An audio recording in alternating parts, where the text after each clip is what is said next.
জুলাই আগস্টের যে গণঅভ্যুত্থান সেই গণঅভ্যুত্থানের প্রথম শহীদ রংপুরের আবু সাঈদ হত্যা মামলার আনুষ্ঠানিক অভিযোগ আজকে দাখিল হতে পারে। এরই মধ্যে গত ২৪ জুন এই মামলার তদন্ত রিপোর্ট তদন্ত সংস্থা ট্রাইব্যুনালের প্রসিকিউশনের কাছে দাখিল করেছেন।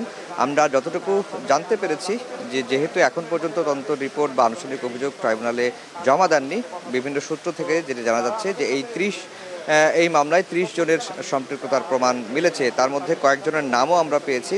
একজন রয়েছেন ওই সময়ের রংপুর মেট্রোপলিটন পুলিশের যে কমিশনার ছিলেন, তাকেও এই মামলায় সম্পৃক্ত করা হয়েছে। এছাড়া রংপুর বেগম রোকেয়া বিশ্ববিদ্যালয়ের তৎকালীন ভিসি, তাকেও এই মামলায় সম্পৃক্ত করা হয়েছে। একই সঙ্গে রংপুরের বেগম রোকেয়া বিশ্ববিদ্যালয়ের সাবেক যে প্রক্টর, তাকে এই মামলায় সম্পৃক্ত করা হয়েছে এবং তিনি এরই মধ্যে কারাগারে রয়েছেন। আর এই মামলায় যে ৩০ জনের সম্পৃক্ততা মিলেছে, তার মধ্যে ৪ জন আসামি এখন বর্তমানে এই মামলায় ওয়ারেন্টভুক্ত আসামি হয়ে কারাগারে রয়েছেন। আর বাকি যে আসামি তারা কে কোথায় রয়েছেন বা তাদের অবস্থান কি, সেটি আমরা জানতে পারিনি। আরেকটি বিষয় বলে রাখি যে এই মামলাটি যখন তদন্ত শুরু হয় তার সে সময়ই কিন্তু আমরা দেখেছি যে গত ১৩ই জানুয়ারি রংপুরের আবু সাঈদের যে ভাই ট্রাইব্যুনালে এসেছিলেন, ট্রাইব্যুনালে এসে চিফ প্রসিকিউটরের কাছে একটি অভিযোগ দাখিল করেছিলেন ভাই হত্যার ঘটনায়, এবং সেই আবু সাঈদের পরিবারের যে অভিযোগ, সেই অভিযোগে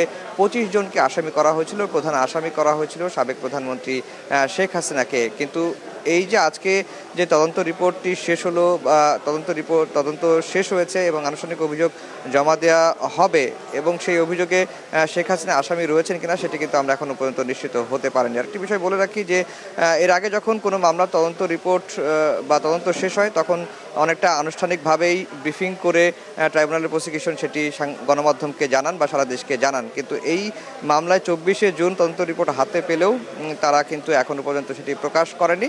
আজকে অনেকটা প্রকাশ করেছেন এবং সেই অনুযায়ী গণমাধ্যম সংবাদ প্রকাশ করেছে। তো এই ছিল আন্তর্জাতিক অপরাধ ট্রাইব্যুনাল থেকে আমার কাছে সবশেষ খবর।